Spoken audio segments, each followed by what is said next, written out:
देखिए, आज से हम कुछ मेंस के लिए कॉन्स्टिट्यूशन के क्वेश्चन डिस्कस करें।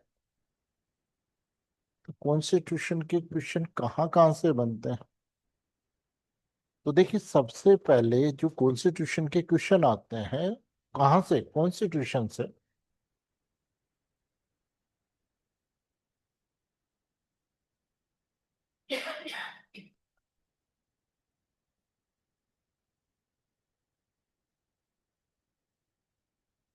कॉन्स्टिट्यूशन ऑफ इंडिया और कॉन्स्टिट्यूशनल लॉ में क्या फर्क है?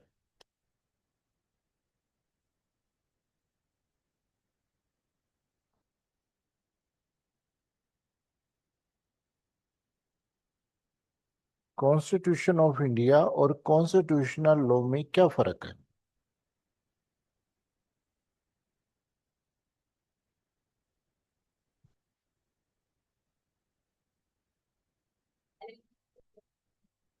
आपके सब्जेक्ट में कॉन्स्टिट्यूशन ऑफ इंडिया है या कॉन्स्टिट्यूशनल लॉ है? तो देखिए, कॉन्स्टिट्यूशन ऑफ इंडिया गलत डाल रखा है आपके सिलेबस में। ये है कि 26 नवंबर 1949 को हमारा कॉन्स्टिट्यूशन एनफोर्स में है, पार्टली, और पूरा लागू हुआ 26 जनवरी 1950 को। 26 जनवरी 1950 को जब ये लागू हुआ, उस दिन ये कॉन्स्टिट्यूशन ऑफ इंडिया था। फिर उसके बाद में कॉन्स्टिट्यूशन में अमेंडमेंट हुए।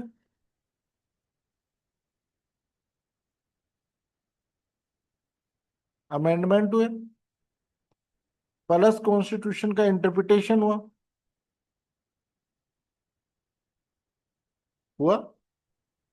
अमेंडमेंट भी हुए, कॉन्स्टिट्यूशन का निर्वचन भी हुआ। जैसे आप आर्टिकल 21 को पढ़ो, 2 लाइन का है, लेकिन आधी किताब आर्टिकल 21 वो क्या है? निर्वचन। तो constitution India plus amendment plus interpretation बराबर कॉन्स्टिट्यूशनल। आगे बात समझ। यानी जिस दिन बना था उस दिन कॉन्स्टिट्यूशन, यानी बेयर जो है वो तो कॉन्स्टिट्यूशन ऑफ इंडिया है, और साथ में जो अमेंडमेंट हुए हैं और इसका जो इंटरप्रिटेशन किया गया है वो सब मिलाकर के कॉन्स्टिट्यूशनल लॉ। आगे, ये जब राजस्थान यूनिवर्सिटी में कॉलेज लेक्चरर का पेपर हुआ था, असिस्टेंट प्रोफेसर का, तो ये पूछा गया था इंटरव्यू के अंतर्गत कि what is the difference between constitution of India and constitutional law. हाँ ना? तो ये मान के चलो कि हर कैंडिडेट से करीब करीब ये क्वेश्चन पूछा था उस इंटरव्यू के अंतर्गत। अब देखो, आप जो पढ़ रहे हो वो कॉन्स्टिट्यूशनल लॉ पढ़ रहे हो। आप जो पढ़ रहे हो वो क्या पढ़ रहे हो? कॉन्स्टिट्यूशनल लॉ पढ़ रहे हो। अब जो एग्जामिनर आपको पेपर बना करके पूछता है, उसके कुछ क्वेश्चन आपसे कैसे पूछता है एग्जामिनर? कुछ क्वेश्चन बेरेट के बेस पे बोलते हैं, कुछ क्वेश्चन बेरेट के बेस पे पूछता है आपसे। जैसे अभी एडीजे का पेपर हुआ, एडीजे के क्वेश्चन ये पूछा कि राष्ट्रपति के निर्वाचन से संबंधित विधि बताइए, प्रक्रिया को बताइए शुरू। राष्ट्रपति के निर्वाचन से संबंधित प्रक्रिया को बताइए। ये अभी जैसे पिछला एडीजे का जो एग्जाम हुआ, उस एडीजे का एग्जाम में कुछ। अब ये क्वेश्चन क्या है? टोटल बेरेट के ऊपर डिपेंड। तो कुछ क्वेश्चन आपसे बेरेट से पूछते हैं, जैसे दूसरा कि संसद कब राज्य सूची के विषय पर कानून बना सकती है? कि संसद कब राज्य सूची के विषय पर कानून बना सकती है?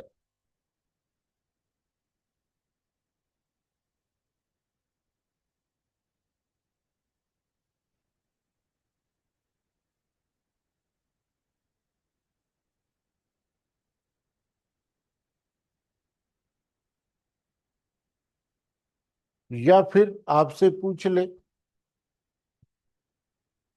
कि उच्चतम न्यायालय का क्षेत्राधिकार बताइए।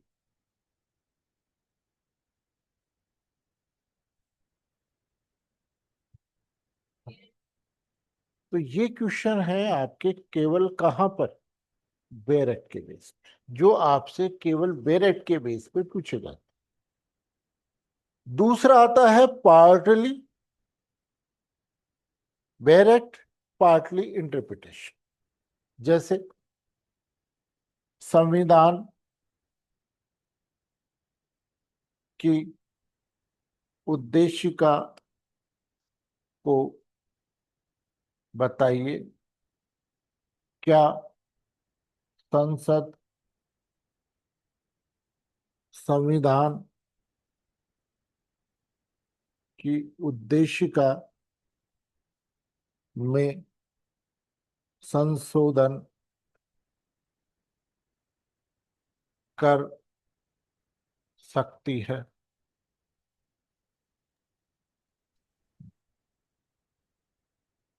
अब ये क्या हो गया? पार्टली तो हो गया बैरेट से, यहां तक का तो,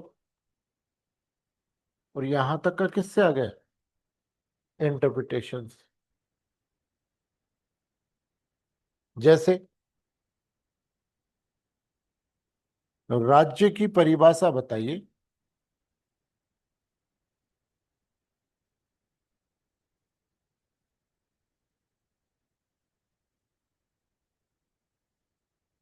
तथा कोई भी संस्था राज्य की परिभाषा में कब आएगी?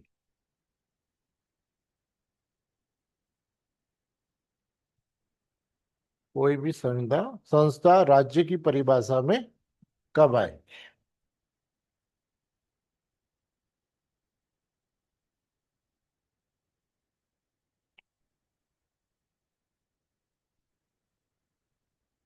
ये क्या हो गया? Partly constitution, partly interpretation. फिर कुछ क्वेश्चन आते हैं जो केवल इंटरप्रेट, किसके ऊपर डिपेंड करता है? कॉन्स्टिट्यूशन के इंटरप्रिटेशन क्या है ना? जैसे भारत के संविधान ने महिलाओं को क्या विशेष अधिकार प्रदान किए हैं? कि भारत के संविधान ने महिलाओं को क्या विशेष अधिकार प्रदान किए हैं?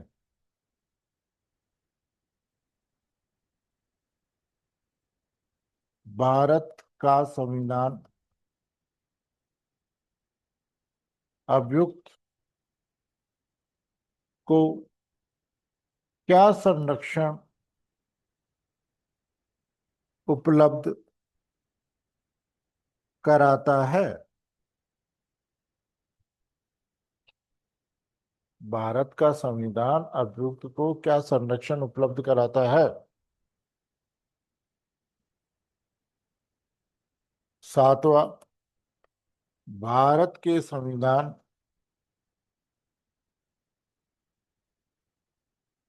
के निर्वचन के सिद्धांत बताइए।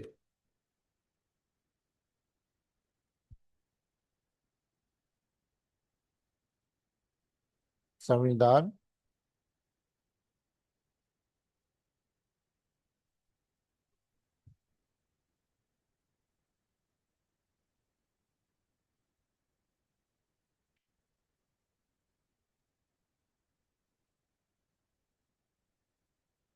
आगे बात समझ में। अब ये अब ये हो गए टोटल के टोटल किसके बेस पे? आपके इंटरप्रिटेशन के बेस पे कि क्या इंटरप्रिटेशन किया गया। कुछ मिक्सअप के आ गए, कुछ आ गए किसके, उसके। हम topic wise question answer discuss करेंगे कॉन्स्टिट्यूशन के, लेकिन कॉन्स्टिट्यूशन थोड़ा सा लेंथी है। आ रही मेरी बात समझ में? यानी कॉन्स्टिट्यूशन थोड़ा सा लेंथी है। जो क्वेश्चन इंटरप्रिटेशन किए हैं, पार्टली इंटरप्रिटेशन किए हैं, वो हम क्लास में डिस्कस करेंगे। बाकी मैं क्वेश्चन आपको लिख लूंगा, देखना क्या है। बैरेक्ट वाले क्वेश्चन आप बैरेक्ट से तैयार बैरेक्ट वाले क्वेश्चन आप बैरेक्ट से तैयार कर, है ना। तो हम टॉपिक वाइज चलते हैं। तो सबसे पहला क्वेश्चन डिस्कस करते हैं कि संविधान की उद्देशिका क्या है। क्वेश्चन लिख लीजिए, what is the preamble of constitution.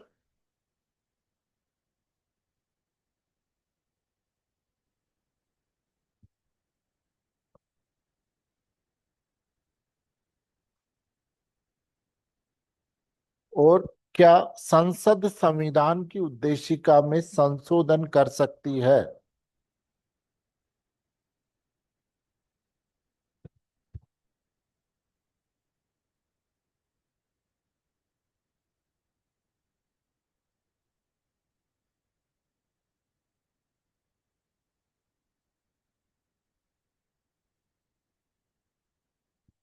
ठीक।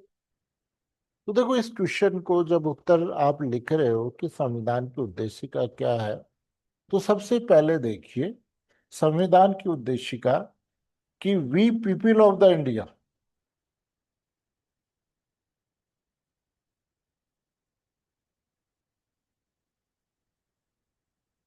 कि हम भारत के लोग, ये क्या है? संविधान का स्रोत, source of constitution.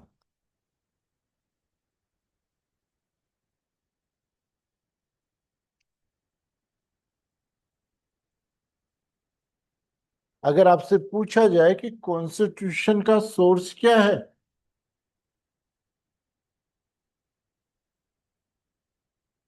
Way people of India. यानी संविधान किसने बनाया है? हम भारत के लोग।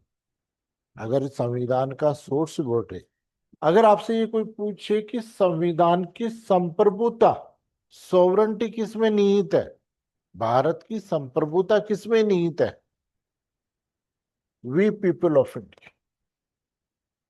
आ गई बात समझ में? अगर संप्रभुता का क्वेश्चन पूछे आपसे कि संप्रभुता किसमें है, वी पीपल ऑफ इंडिया संविधान का स्रोत है, पहला।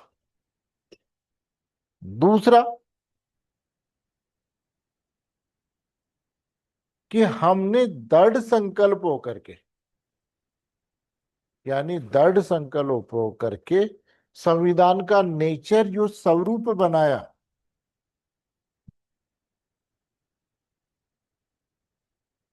जो संविधान का स्वरूप या नेचर बनाया, प्रकृति बनाई, वो क्या क्या है?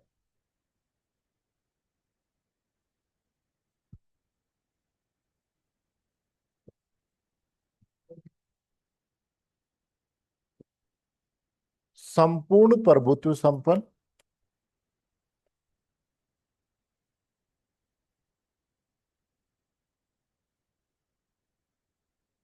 यानी सॉवरन स्टेट, प्रभुत्व संपन्न सॉवरन स्टेट।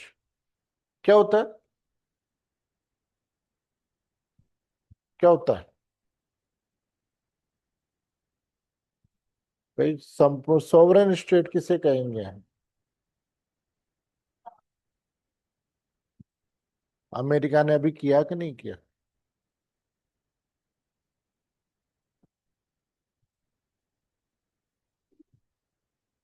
या है क्या? ध्यान रखना, सोवरन स्टेट मीन्स वो होता है जो अपनी इंटरनल और एक्सटर्नल पॉलिसी बनाने के लिए स्वतंत्र होता है। ये नहीं है कि बाहरी दबाव नहीं होगा।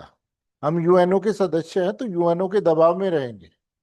आगे बात समझ में? तो ये नहीं है, लेकिन जो अपनी इंटरनल और एक्सटर्नल पॉलिसियां, यानी आंतरिक और बाह्य पॉलिसियां, नीतियां बनाने में जो स्वतंत्र होता है, उसे हम सॉवरेन स्टेट कहते हैं। ये नहीं कि कोई हमारे ऊपर दबाव नहीं बना सकता। अभी ट्रंप ने बनाया कि नहीं बनाया?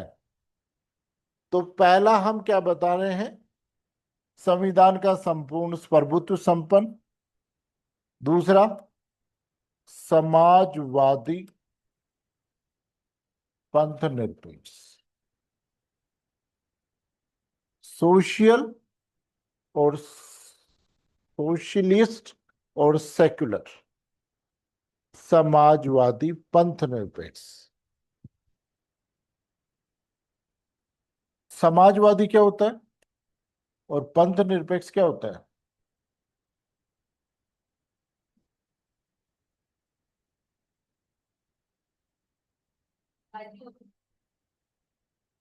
तो देखिए, समाजवादी का मतलब होता है कि आय के जो सोर्स है उन पर अधिक से अधिक सरकार का कंट्रोल। कंट्रोल कि जो भी हमारे उत्पादन के साधन है उनमें सरकार का अधिक से अधिक कंट्रोल। एक बात बताओ, जैसे मान लो आज पूंजीवादी की बात करें, हम हमारे यहाँ पर जो भी अमीर व्यक्ति है, जैसे मान लीजिए धीरू भाई, मुकेश अंबानी। अब मुकेश अंबानी जो पैसा कमाते हैं उनका क्या यूज करेंगे? तो कोई कहता है कि साहब उनकी वाइफ 2 लाख रुपए की चाय पीती है। पति पत्नी जब कमा रहे हैं और जब उनकी इनकम इतनी हो रही है, दो की क्या, चार के भी पी सकते हैं। तो वो अपने पर्सनल यूज में लेंगे ना पैसा। लेकिन अगर वो जो कंपनी मुकेश अंबानी चला रहे हैं, अगर वो भारत सरकार की होती तो उसके पैसे का क्या यूज होता? वो देश के डेवलपमेंट में यूज होता। इसलिए समाजवादी स्वरूप अपनाया गया कि भाई जितना समाज यानी सरकार का कंट्रोल होगा उद्योगों पर, संसाधनों पर, उतना ही जो डेवलपमेंट सरकार लोगों पे करेगी। भाई पूंजीवादी में क्या होता है कि व्यक्ति अपने लिए पर्सनल यूज लेगा। इसमें जो पैसा है, जितनी भी इनकम आएगी वापस समाज पे। नहीं, एक केस है Excel Wear versus Union of India. Excel Wear versus Union of India.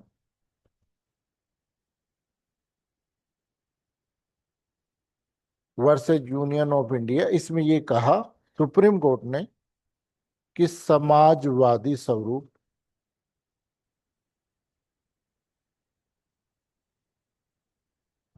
संविधान का आधारभूत ढांचा है।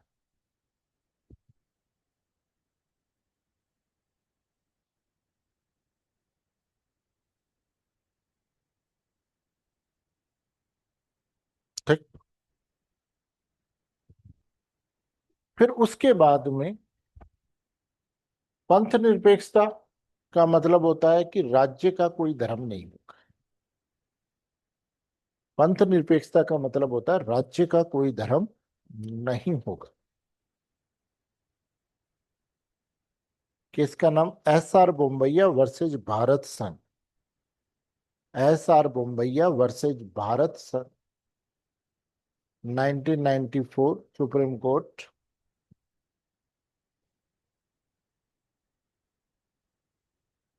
कि पंथ निरपेक्षता संविधान का आधारभूत ढांचा है।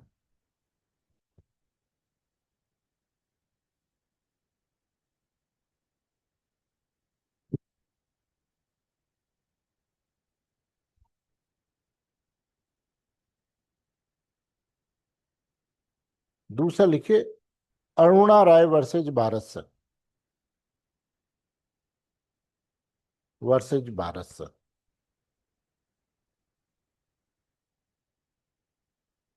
कि पंथ निरपेक्षता का मतलब नेगेटिव सेक्युलरिज्म नहीं होना चाहिए, नकारात्मक पंथ निरपेक्षता नहीं होनी चाहिए,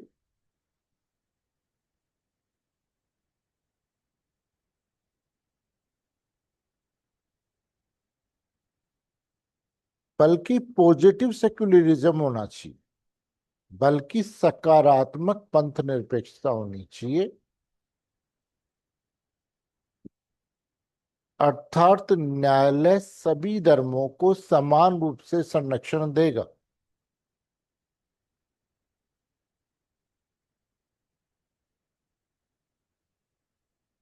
अर्थात न्यायालय सभी धर्मों को समान रूप से संरक्षण देगा।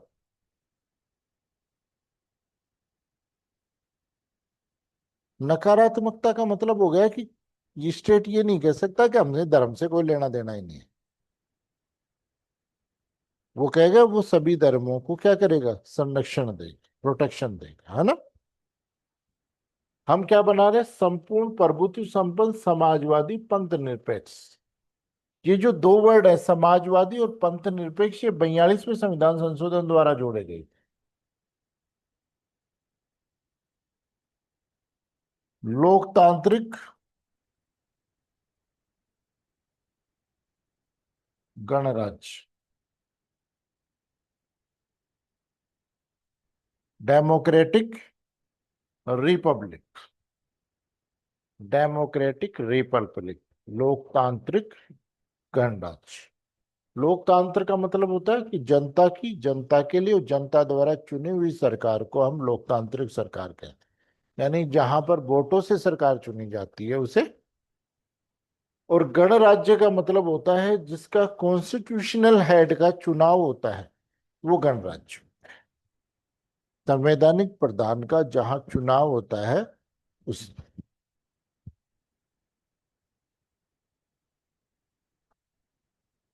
तो सबसे पहले संविधान की उद्देशिका में संविधान का सोर्स बताया गया कि वी पीपल ऑफ इंडिया। फिर उसमें दूसरा बताया गया कि हमने संविधान को कैसा बनाया, संपूर्ण प्रभुत्व संपन्न समाजवादी पंथ निरपेक्ष लोकतांत्रिक गणराज्य बनाया। फिर आता है तीसरा, किस उद्देश्य से बनाया। नेक्स्ट है ऑब्जेक्ट। तो सबसे पहला है जस्टिस, न्याय, सामाजिक आर्थिक और राजनीतिक। सामाजिक आर्थिक और राजनीतिक।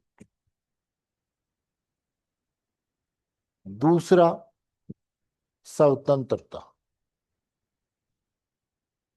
दूसरा स्वतंत्रता।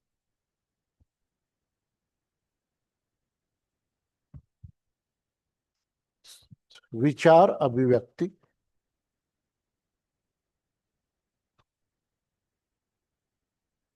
विचार अभिव्यक्ति, विश्वास और उपासना।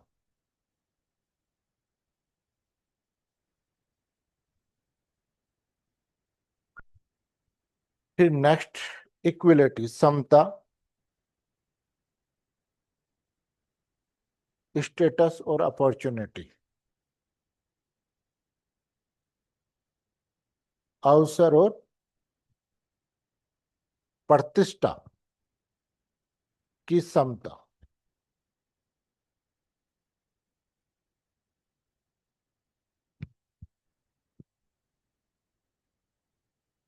तो ये क्या हो गया, उद्देश्य, है ना। ये क्या हो गया, उद्देश्य। और इस उद्देश्य को पूरा करने के लिए राष्ट्र की एकता और अखंडता,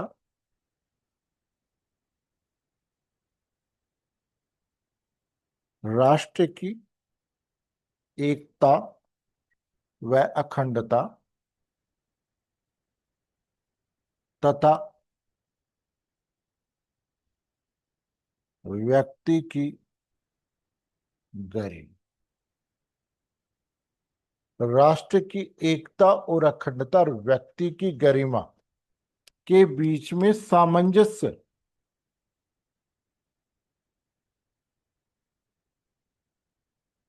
स्थापित करने के लिए क्या करेंगे हम, फर्दरनिटी या बंधुता बढ़ाएंगे।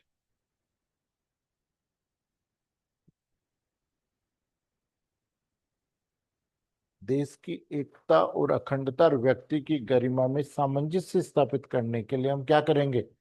फ्रेटर्निटी या बंधुता बढ़ाएंगे।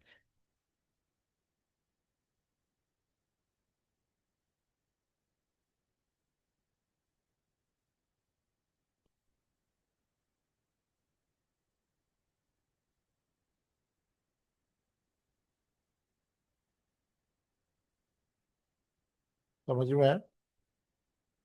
देश की एकता और अखंडता हो गया पब्लिक इंटरेस्ट, और व्यक्ति की गरिमा हो गई पर्सनल इंटरेस्ट। कि जब दोनों के बीच में विरोधाभास आए, उसके सामंजस्य बनाने के लिए हम क्या करेंगे? बंधुता बढ़ाएंगे। ये तो हो गया डायरेक्टिव प्रिंसिपल, और ये हो गया फंडामेंटल राइट। समझ गए कि दोनों में विरोधाभास होने की स्थिति को रोकने के लिए हम क्या करेंगे? बंधुता बढ़ाएंगे, है ना? इसलिए पांचवा, 26 नवंबर 1949 को हम क्या करते हैं? अंगीकृत, क्या क्या वर्ड ले रखा है? 3 वर्ड दे रखे हैं। अधिनियमित, आत्मार्पित। अडॉप्ट करना, एनाकेट adopt, करना, enact, and give. अधिनियमित,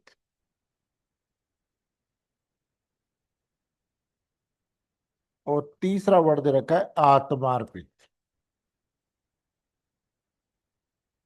3 वर्ड दे रखे हैं।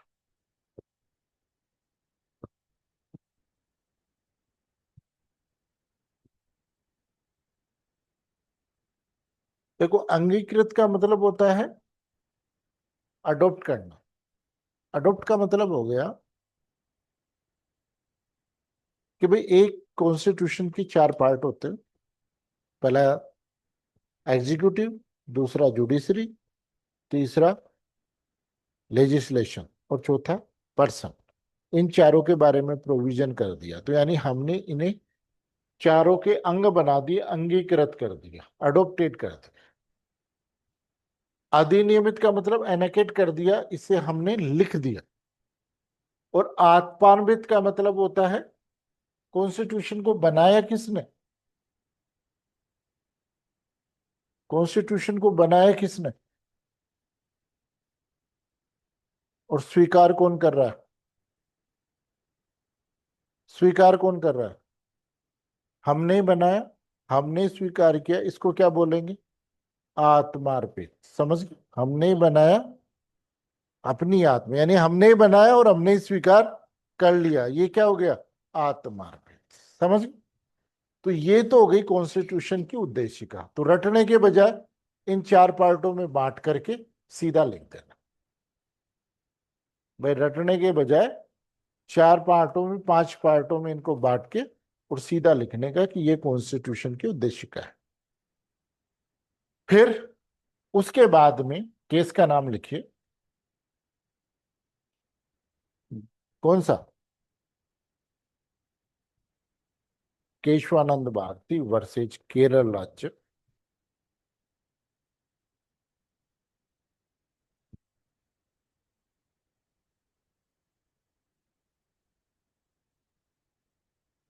Nineteen 73, supreme court.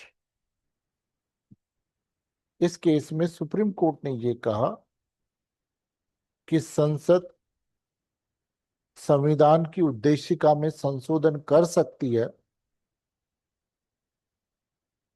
संसद संविधान की उद्देशिका में संशोधन कर सकती है,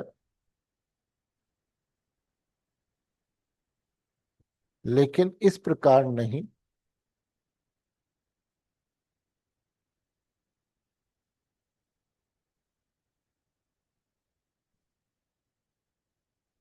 कि आधारभूत ढांचे में परिवर्तन।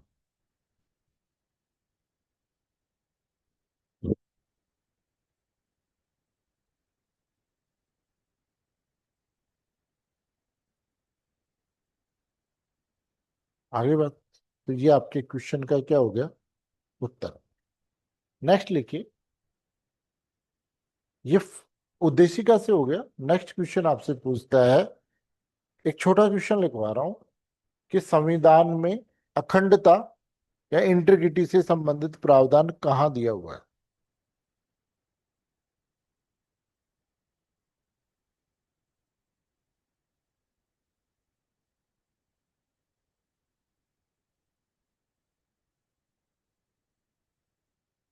अखंडता या इंटीग्रिटी से संबंधित प्रावधान कहाँ दिया हुआ है? लिखिए उत्तर। कि संविधान के आर्टिकल 1 में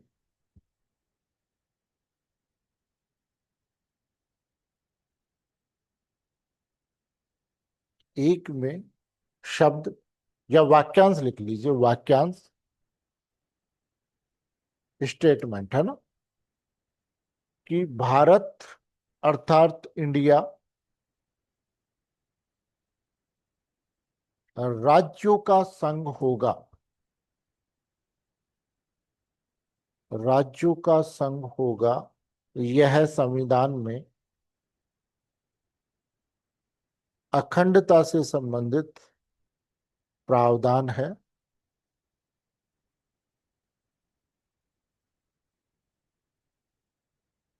अर्थात कोई भी क्षेत्र एक बार भारत का भाग हो गया, वह दोबारा भारत से पृथक नहीं हो सकता, वह भारत से अलग नहीं हो सकता।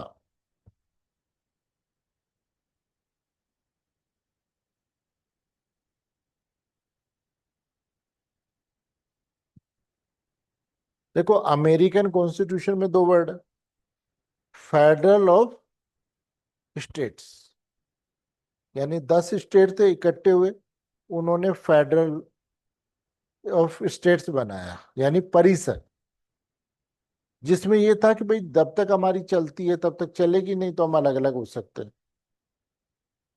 लेकिन भारत में वर्ड यूज किया गया यूनियन ऑफ स्टेट्स, यानी एक बार कोई भारत में शामिल हो गया, उसे वापस जाने की अनुमति नहीं।